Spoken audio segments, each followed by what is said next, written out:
శ్రీ గురుభ్యో నమః. శ్రీమాత్రే నమః. ఆదిత్యాయ చ సోమాయ మంగళాయ బుధాయ చ గురుశుక్ర శనిభ్యశ్చ రాహవే కేతవే నమః.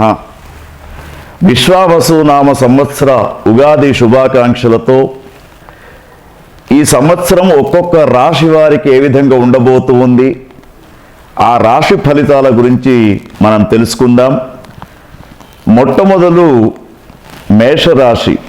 ఈ మేషరాశిలో అశ్విని 4 పాదాలు, భరణి 4 పాదాలు, కృత్తిక 1 పాదం ఉంటుంది. కాబట్టి ఒకవేళ నక్షత్రాలు తెలియనటువంటి శ్రోతలు వారి అక్షరాలపైన కూడా మనం రాశి తెలుసుకోవచ్చు. చూచే, చోళ, లీలు, లేలో, ఆ ఈ అక్షరాలు ఎవరైతే ఉంటాయో వాళ్ళు మేషరాశిని చూసుకోవాలి.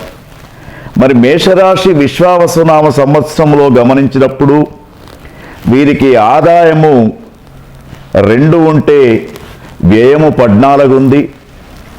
రాజపూజ్యం 5 ఉంటే అగౌరవం 7 ఉంది. తస్మాత్ జాగ్రత్త. ఆదాయ విషయంలో కూడా భయపడవలసినటువంటి అవసరం లేదు.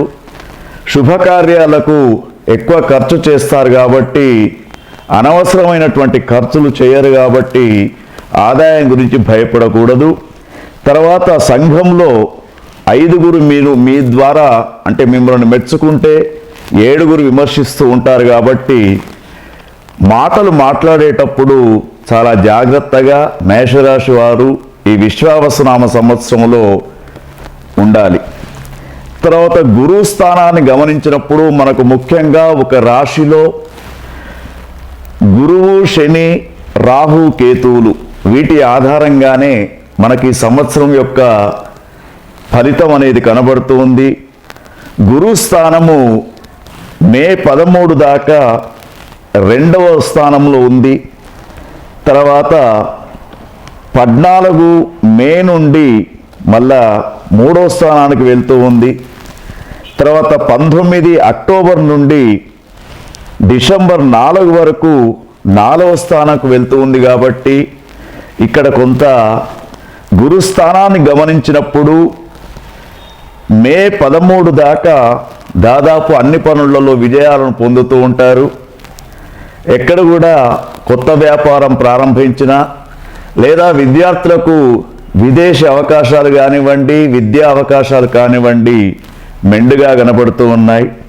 అయితే ఎప్పుడైతే గురుబలం తగ్గిపోతూ ఉందో అప్పుడు కొంత జాగ్రత్తగా ఉండవలసినటువంటి పరిస్థితి. మే 13 ద్వితీయ స్థానంలో గురువు ఉన్నాడు కాబట్టి అప్పుడు చాలా బాగానే ఉంటుంది. కానీ తదనంతరం మేషరాశి వారికి కొంత గురుబలం తగ్గుతుంది. కాబట్టి వ్యాపార సంబంధమైనటువంటి విషయాల్లో ఒడిదొడుకులు కనబడుతూ ఉన్నాయి. మరి శనిని గమనించినప్పుడు 30 మార్చి నుంచి ఏప్రిల్ 17 వరకు, తర్వాత అక్టోబర్ 11 నుండి జనవరి 10 వరకు 11వ స్థానంలో శని ఉన్నాడు. కాబట్టి 11వ స్థానం చాలా అనుకూలంగా ఉంటుంది. మరి శని బాగా ఉన్నప్పుడు ఆరోగ్య పరిస్థితులు కానివ్వండి, శత్రువులను జయించే అవకాశాలు కానివ్వండి ఇవి ఎక్కువగా ఉంటాయి. తదనంతరం గమనించినప్పుడు మనకు ఏప్రిల్ 18 నుండి అక్టోబర్ 10వ తేదీ దాకా మాత్రం కొంత జాగ్రత్తగా ఉండాలి. ఎందుకంటే అప్పుడే ఆ శని భగవాన్ యొక్క చూపు అనేది ఈ రాశిపైన పడుతూ ఉన్నది. కాబట్టి 12వ స్థానంలోకి శని ప్రవేశిస్తున్నాడు. కాబట్టి కొన్ని రకాల ప్రమాదాలకు గురయ్యే అవకాశం ఉంటూ ఉంటుంది. కాబట్టి ఆ సమయంలో కొంత జాగ్రత్తను వహిస్తే సరిపోతూ ఉంటుంది. తర్వాత రాహుగ్రహాన్ని గమనించినప్పుడు మార్చి 30 నుండి రాహుగ్రహం ఏప్రిల్ మే 16 దాకా 12వ స్థానంలో ఉన్నాడు. తర్వాత 17 మే నుండి సంవత్సరం మొత్తం కూడా 11వ స్థానంలో ఉన్నాడు. కాబట్టి రాహుగ్రహం యొక్క అనుకూలత ఎక్కువగా ఉంది. అంటే ముఖ్యంగా రాహుగ్రహం అనుకూలంగా ఉన్నప్పుడు నరదృష్టి దోషము నివారణ కావడము, తర్వాత విశేషంగా రాజకీయ నాయకులకు విశేషమైనటువంటి ఆదరణ గౌరవం లభించడము జరుగుతూ ఉంటుంది. తర్వాత కేతుగ్రహాన్ని గమనించినప్పుడు కేతుగ్రహం మార్చి 30 నుండి మే 16 దాకా 6వ స్థానంలో ఉంది కేతువు. తర్వాత 5వ స్థానంలో ఉంది కాబట్టి 6వ స్థానంలో ఉన్న సమయం దాకా కేతుగ్రహం అంటే మీలో ఉన్నటువంటి జ్ఞానం అనేది ఉపయోగపడుతూ ఉంటుంది. జ్ఞానాన్ని ఇచ్చేవాడు కేతుగ్రహం కాబట్టి మీ జ్ఞానం ద్వారా ఎంత కఠినమైనటువంటి సమస్యలు వచ్చినా కూడా వాటికి అనుకూలంగా మీరు ముందు పోతూ ఉంటారు. ఇక మేషరాశి వారి యొక్క విశ్వావసునామ సంవత్సరంలో ఫలితాలను గమనించినప్పుడు దాదాపు మిశ్రమ ఫలితాలు కనబడుతూ ఉన్నాయి. మే మాసం వరకు మీరు కొత్త వ్యాపారాలు కానివ్వండి, విద్యార్థులు విదేశాలకు వెళ్ళడానికి అవకాశాలు కానివ్వండి, వ్యాపారస్తులు కొత్త పంటలు వేయడం కానీ, కొత్త బిజినెస్లు ప్రారంభం చేయడం కానీ ఇవి బాగా ఉంటూ ఉంటాయి. అయితే ముఖ్యంగా జూన్, జూలై, ఆగస్టు, సెప్టెంబర్ ఈ 4 మాసాలు, తర్వాత ఫిబ్రవరి, మార్చి, ఏప్రిల్ ఈ 3 మాసాలు కొంత గ్రహస్థితి అనుకూలంగా లేకపోవడంతో అనారోగ్య సంబంధమైనటువంటి బాధలు వచ్చే అవకాశం ఉంది.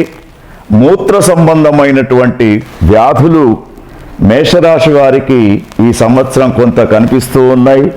శస్త్రచికిత్సలే కావచ్చు, తర్వాత ముఖ్యంగా మానసికపరమైనటువంటి ఆందోళనలు కూడా కొంత కనబడుతూ ఉన్నాయి. కాబట్టి మీరు ఆధ్యాత్మికపరమైనటువంటి విషయాలను చూస్తూ ఆధ్యాత్మికపరమైనటువంటి దైవ దర్శనాలు కానివచ్చు, తీర్థయాత్రలకు వెళ్తే బాగా ఉంటుంది. విద్యార్థులకు, వ్యాపారస్తులకు, రైతన్నలకు, కళాకారులకు, మహిళలకు, యువతీ యువకులకు అన్నిటా 50% విజయ అవకాశాలు ఉన్నాయని మనం విశ్వావసునామ సంవత్సరంలో మేషరాశి యొక్క ఫలితాలను గమనించినప్పుడు చెప్పవచ్చు. అయితే ఈ మేషరాశి వారు ఇంకా అన్నిటా విజయాన్ని సాధించడానికి మీరు చక్కనైనటువంటి శివారాధన చేయాలి. తర్వాత శివునికి సంబంధించినటువంటి నవగ్రహ పాశుపతం, శనిగ్రహానికి సంబంధించినటువంటి స్తోత్ర మాలికలు ప్రతిరోజు చదువుకుంటే మీకు అన్నిటా విజయ అవకాశాలు కనిపిస్తూ ఉంటాయి. ఓం తత్సత్.